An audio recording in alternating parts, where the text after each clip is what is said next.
Hey, I'm Allison from Intel, and I'm here at the launch event for the Intel Xeon Scalable Processor. I'm joined by Zach Smith from Packet. Thanks for being here with us. Thanks for having me.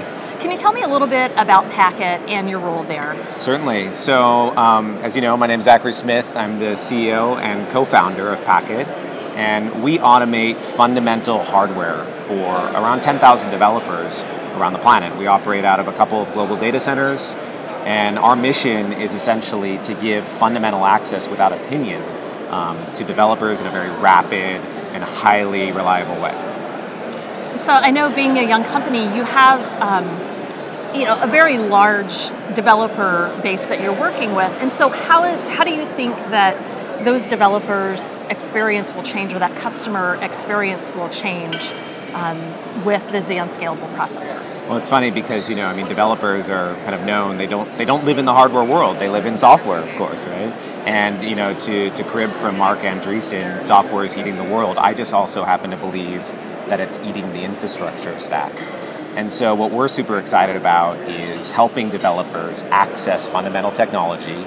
There's certain ways that developers, and our users, I think, are maybe a little bit younger, maybe a little bit more, kind of growing up with instant access to technology. They're very used to having it at their fingertips and kind of moving on to the creation phase. What are they going to do with their software? How are they going to change or create that they're trying to do? And so what our goal is, and why we think this stuff is so interesting, is that they get to have direct access to what you're launching today on our platform. They get to automate it, they get to touch it, and they get to start writing software that is specific to the features in your silicon. And I think that's really powerful. So we talked this morning about workloads and some emerging workloads of the future and that sort of thing.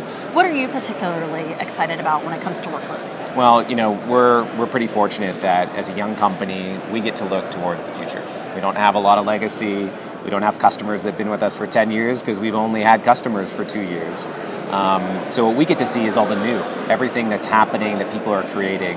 And people get a little sick of me talking about it, but I go back to my kids, and I have a young 5-year-old and a 7-year-old, and we live in Manhattan, and I'm really convinced that they're never going to learn how to drive a car. In fact, maybe they'll do it for novelty reasons out at some amusement park or something, right?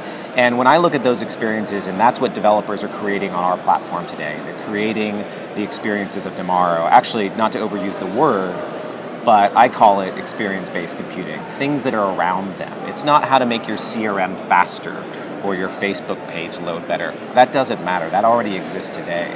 What it is things in computing that can affect what's going on around you right now. So augmented reality, VR, the IoT side, autonomy.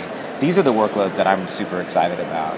And what I find so compelling about what's coming out of your guys' processor architecture is that there's more and more specific offloads that are targeted towards accelerating specific workloads, not by 5% or 10%, but by hundreds or thousands of percent. And that's coupled with software. Developers need to write software and consume that and leverage those offloads and instruction sets and whatnot. And what we're so excited about is how to get that processor so that those developers can touch it directly, innovate that software faster. So that's why I'm here. That's pretty exciting. Yeah. Thanks for being here and sharing your story with us. Absolutely. Thanks, Allison.